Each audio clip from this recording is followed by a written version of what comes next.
Hello and welcome to North Country Matters. My name is Donna Seymour. I'm a member of the St. Lawrence County branch of the American Association of University Women, one of the civic partners for this show. Today my guest is Maggie McKenna. Maggie is the Adult Services Coordinator here at the Potsdam Public Library.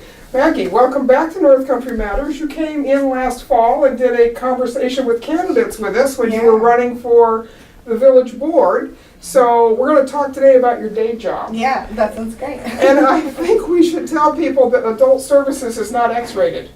Sure,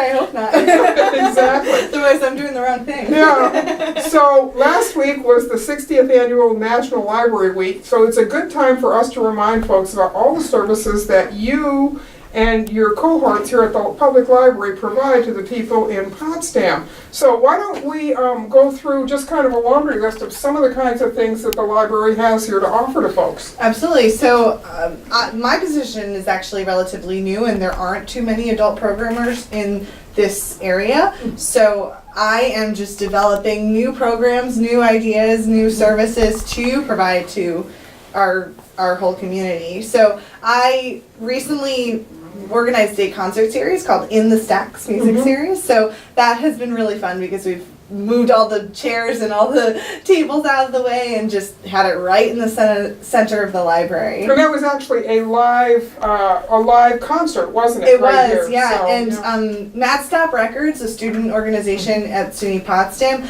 they recorded it. So we should video and audio. So we should have a YouTube video of each of those concerts pretty soon. And for anybody who doesn't know, Mad Stop is Potsdam spelled backwards. So there you go. It isn't just some wild, crazy out there name. It actually has a genesis, doesn't it? So. Well, I've also been working on the deep dive discussion series. That was an idea I had before I started working here. When I was thinking about what to do, I said, it would be great to pick a topic and do a whole bunch of programs around that topic. So I thought of what would be the first couple topics. I was going to start in December, but December was absolutely crazy, and I was just getting my feet on the ground. Right, so I ended up starting as a new employee. Yeah. Right. So I ended up starting in January with health insurance because the Affordable Care Act, the New York New York State of Health website, you could apply for health insurance through that up until January 31st. So we said, let's focus on that. So we had a roundtable discussion with folks from SUNY Potsdam, Can Potsdam Hospital, and a few of the health insurance navigators in the area. And we talked about the nitty-gritty details, deep dive of health insurance. We also had a few other programs, and we recorded a podcast. That's another service in and of itself that we've been trying to develop, or actually we have fantastic podcasting equipment, so we're looking at ways to encourage other people to record podcasts. In fact, I was just speaking earlier this morning with Bobby Gordon, who coordinates all of the activities down here in the computer classroom, and she said that room just got set up yesterday, so it'll be a case of having some training and some opportunities for folks to learn how to do that. And a podcast is basically like a radio studio, isn't it? Essentially, but it's just not live. Right. So it's a way that a lot of people are taking in media nowadays. If it's not video, it's generally not radio, unless obviously we have wonderful radio up here too, so people are listening to radio. I won't put that down. But these are specialized programs. Yeah, they're very specialized. They're not just the news. They're specific to a certain topic, and there's nonfiction, like stories all the way through to political commentary. So it's totally open to whatever you want to do. Right, and it can be very topical, as it was your deep dive on the healthcare, because that anybody who's been in the healthcare market looking for a some kind of a policy knows you need help. So the fact that you have the healthcare navigators here and could help to explain that process was so important to people. Right. So that was January. In February, we looked at entrepreneurship, and I actually did record, and we have already published a short podcast with Fred Hans, the the economic development and planning director of the Village of Potsdam. So we talked about what entrepreneurs need, what the village can help, how the village can help entrepreneurs. So that was a wonderful program. We also had an internet marketing class with a marketing professional. And we had a roundtable discussion with Jeremy Nallison from Brick and Mortar Music and Will Treadhart from Big Spoon Kitchen and a number of other entrepreneurs in our area. So we talked about the challenges of becoming an entrepreneur and what resources are available to them. And then in March, I actually worked with SUNY Potsdam's DIAC, it's Diversity Inclusion Action Coalition, subcommittee on outreach to create a set of programs for diversity as the theme. And that was also really eye-opening to some of the people that came to those events. It was just wonderful. And the fact that you record these and make them available later on means that folks who can't physically come to the event at least can take advantage of part of what the folks who were there got to listen to. Right, exactly. The other thing that's been really great about these discussions is it's opened up my eyes to the needs of our community. Because of the health insurance discussions, I realized that we really need to develop a health literacy program here. We have an amazing adult literacy program that's mainly learning to read or increasing your ability to read. But with that, we could include a segment on health literacy. So understanding what it is your doctor's saying to you, what it is the billing at the hospital is actually saying, what your explanation of benefits really means. Because those sheets of paper that you get from doctors and hospitals are very difficult to read. There's a lot of information, but it isn't necessarily knowledge that you can get out of that, that you can really understand. You know, I was at a conversation on poverty meeting last month, and one of the things that we talked about is the need for financial literacy. That so many people don't know how to do basic things like set up a budget and understand how to make their income last till the end of the month because they simply don't have those good financial skills. So there's another opportunity. Right, and with programs in schools like consumer economics and that kind of thing, leaving the schools, people don't learn those things. I don't really remember learning them until I was a master's student.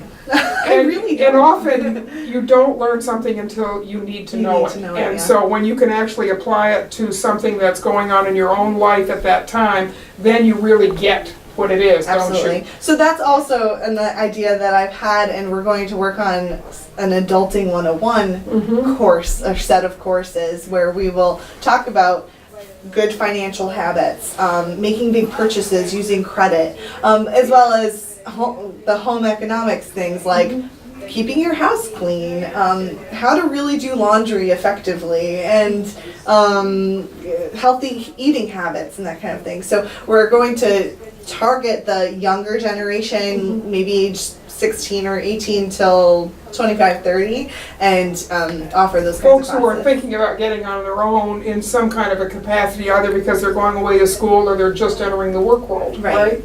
You know, another thing that would make a great program for a group of people like that is why and how to vote. Because that seems to be something that young people are re-engaging in, is the voting process and the public policy process in the last few months. And so that's something that, unless you grew up in a family that voted, you may not really know what the mechanics of it are. And for young folks who are either going away to school or moving around a lot, they don't understand what that process is about, needing to re-register and to make sure that they're current with where they're living is where they're actually going to be able to vote from. Right, yes, definitely. I did have that thought as well, and I think that's a really important one. And I think that the more people who vote and know how to vote and know a little bit about the process, perhaps the more people who will actually take that initiative and get involved in politics as well. Exactly. And the truth is that elections are decided by the people who show up that day. And anybody who thinks that voting doesn't matter really doesn't understand that it's the people who show up who make the decisions. And the rest of us are we can complain, but we don't have much of a leg to stand on. Right. So it's almost, not quite, but almost spring here in the North Country, although of course there was a couple of inches of snow that fell this morning in the middle of April. But one of the things that we have here at the public library is a seed library. So tell us a little bit about that, and tell us about your plans for gardening classes when things finally green up. One of our longtime circulation staff people, Maggie McKenna, started the seed library last year actually, and she's a farmer. Her father is Bill McKenna, who the St. Lawrence Tree Nursery, so she grew up with all of that in her family. So she started the seed library last year, and it was very successful. People loved it, and they thought it was really great that the library could offer this opportunity to just try some seeds or try something a little new. So when I came on, she said we should talk about how we can really expand this. So we sat down and came up with a bunch of different ideas, and I said, you know, I didn't grow up as a farmer. I know basically nothing. So it would be great for people like me to learn a little bit more, so that just taking seeds doesn't end up putting a bag of seeds in my basement, which is kind of where I'm at right now. But I have lots to donate to the seed library. So anyway, I realized that it would be really great to teach people who are beginners how to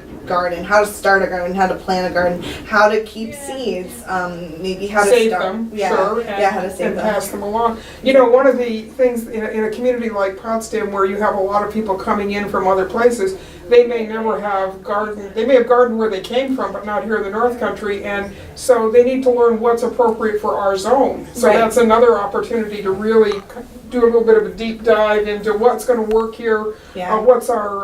What's our gardening calendar look like? What is our growing season? Those are all things that you need to know if you're going to be successful. Right. In the beginning of May, we have some folks from the Master Gardener program at Cornell Cooperative Extension giving a discussion on how to start a garden, and I believe all of those kinds of things will be discussed at that time. All we need to do is get rid of the snow before now. Then.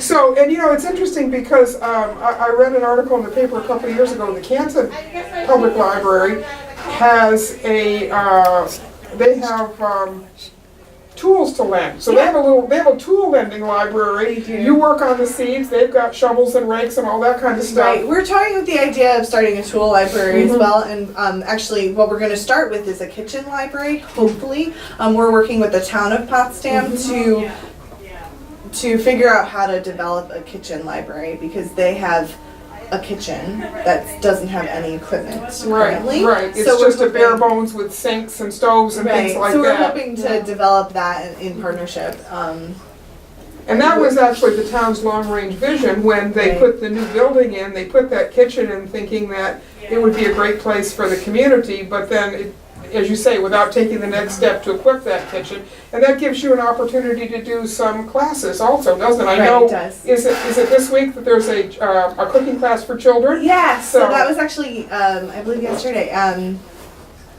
Our children's librarian, Rebecca Donnelly, did a class at the neighborhood center here in this building, teaching kids and mainly families actually, how to talk about literacy as it relates to the kitchen. So I unfortunately didn't get to be a part of that discussion, but it was a nice little turnout, and I think it was a great program. She's going to do more of those. Right, and it would be for what you're talking about doing with the adulting classes and maybe focusing on nutrition and things like that, perfect venue for that, isn't it? Absolutely, for sure. So, and what other kinds of things are you thinking about in terms of your Adulting 101? This is the sort of thing where you're looking for ideas from the community, aren't you, in terms of what you would like to, what would they like to do, and how can the library facilitate making that happen? I did a little bit of crowdsourcing on my own personal Facebook page, and I had, I think, 126 comments on there, so I've got a nice little start with that. A lot of people were saying budgeting, finances, credit cards, so that was like definitely number one on the list. But as I said, the keeping house, I should call it really, and healthy eating. One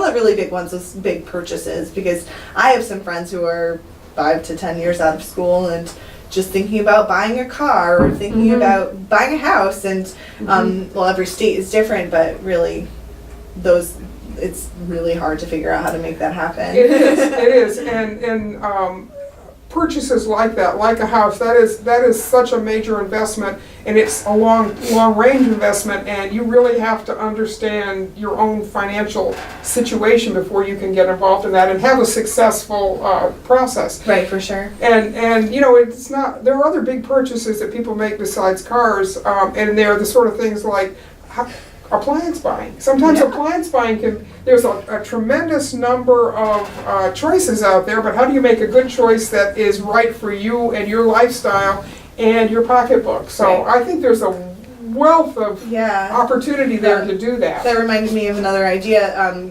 car maintenance and home maintenance, a little bit of kind of renovation ideas. And remakery, if you will, like learning to sew a button on your shirt, or hem your pants or something like that. Yes, you can't always take it to grandma. Sometimes you're going to have to learn to do it yourself. I need that class as much as anybody else. So, so that sounds like there's just it's open-ended, really, isn't it, in terms of the kinds of things that you can be offering to adults in the community, and it can be very much be driven by what people want to know right now. And there'll always be opportunities to repeat because you'll have new people coming into that age group who will want that same set of skills. Right. So I think that we'll end up figuring out a way. I haven't done too much in the planning of this other than my little crowdsourcing activity there, but I think that there will be an opportunity to do a monthly class that we do either repeat or kind of update each year. Right. That sounds good. So, talk to us a little bit about what is going on right now in the library. You've got a big renovations fundraising campaign going on right now. Where are you with that? We heard about that a little bit in the last fall. Right. Our director, Annie Chase, applied for a large construction grant from, I believe, the Library Network, Northern New York Library Network. I could be wrong on that. I don't know the details of that. But we should be hearing back in about June or July on whether we received that funding. And if we did receive that funding, then we should be able to move forward on actually getting architect's plans, sending out a bid for that. And we may very well be able to start in October or something like that for that first stage of construction. I know that there was some library construction money, new library construction money that was put into the New York State budget this year that just passed a few weeks ago. So that is probably a very hopeful sign when it starts to kind of put these grants in and do that kind of thing. It's great that our government is realizing how important libraries are. Yeah. There's so much talk of, oh well, libraries are dying because people don't want books anymore. That is not true at all. And I think that what I'm doing and the reason, me being here is enough indication that the library is here not just as a place to get books, but a place to bring the community together as a learning institution for anyone of any age. Right, and when you think about all of the ancillary services like the English as a second language, the literacy volunteers, all of the kinds of things that are housed here or operate out of your space, it is very much a community building operation that you have going on here, isn't it? And it is a soup to nuts, pre-K all the way to, you do bookmobiles to the senior citizen, housing places. So you provide services both in-house and out-of-house, don't you? Definitely, absolutely. And we're also always, as you can see with the town kitchen library idea, we're always looking to work with the community in any way. I was just over at the North Country Children's Museum that's opening up this month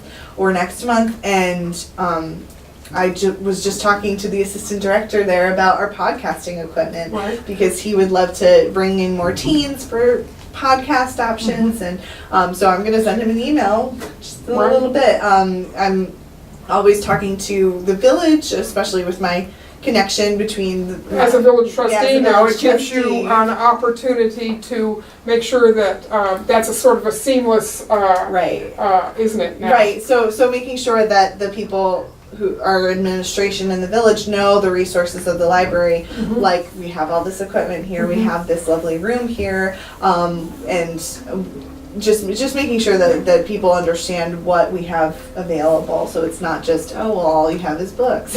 No, and in fact, we did a North Country Matters with Bobby Gordon, who coordinates down here in the computer classroom a year ago, and that was one of the things we wanted to learn was all of the kinds of technology services that the library has to offer that they make available to people. And if you haven't been in the library in a while, you're not going to know all these little corners, are you, where these things are available. And we're always changing. We have a monthly programmers meeting, and we come up with a million awesome ideas, and we're just trying to implement as much as we can. Right.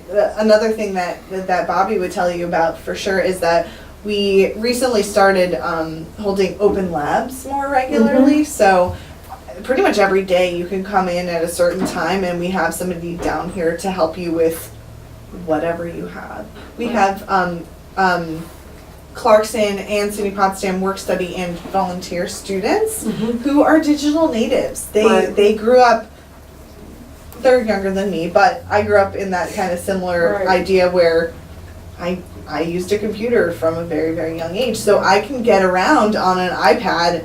If I've never touched one before, I can still basically figure out how to use it. My 4-year-old can basically figure out how to use an iPad nowadays too, because they grow up with that. So we have there's no fear of the unknown. Whereas for an adult, I might break it. I don't know how to get started. Exactly. So we have these younger people who are used to just picking up a device and figuring it out here and available to help older folks who don't feel that comfortable figure out how to use their devices or learn how to use some kind of software like Google Drive and that kind of thing, so they can sit down one-on-one with these folks and learn how to use that. Well, you know, Maggie, you mentioned at the beginning that there are not a lot of people who do your job, at least certainly not in the North Country as an adult programming coordinator. So a lot of this has sort of been by the seat of your pants figuring out, hasn't it? Is this something that you think more libraries are going to take advantage of and bring in someone who can do this kind of work? I think so. I sure hope so. I think that a lot of the libraries in the area are small and have really amazing staff that hold every single key, that wear every single hat. And I think that what's great about the library system here is that we all work together. We all will share ideas with one another. There's even across the country, across the world, there's websites where you can go on and look at what other people are doing for programs and how they organized it. So there's so many great connections to be made within library systems, so that we can work together and provide these kinds of services across the whole region and the whole world, really. So you might be doing a little bit of inventing the wheel right now, but your experience is going to be able to be used in other places and say to them, you don't have to start from scratch. This is what we've done. This is how we did it. This is how it works. Right. I mean, the Adulting 101 class, even that title is not new. It's not, I didn't come up with that. That was on one of those programming librarians websites. So I've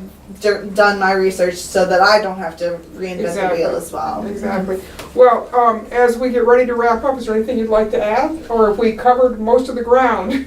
Well, I would just like to add that we're always looking for people to come help at the library, to run programs, to even just sit down with me and say, hey, I really would love for you to offer this. How can I help? Or I need to know how to do this. How do we make this happen? I'm not the only one. How do we make it happen? Yeah, any of those kinds of ideas are so very accepted and appreciated. So that's great, and people can email me or call me or and I have both your email, your library email, and the library's phone number in our show notes, so people will be easy for them to get a hold of you. Thank you very much for coming downstairs. You didn't have to go very far today to do the show, but we really appreciate it because this is just another area where the Potsdam Public Library is ahead of the curve, and providing these kinds of services is making a real positive impact on our community. So thank you very much for coming in. Thank you for having me. Oh, you're welcome. So our time is up. These conversations are a production of North Country Matters, which is filmed here in the Fred W. Cleveland Computer Center of the Potsdam Public Library. These shows are a civic collaboration between the American Association of University Women of St. Lawrence County, the League of Women Voters of St. Lawrence County, and the Potsdam Public Library. Until next time, please remember, our North Country matters. Thank you so much for coming in. Thank you.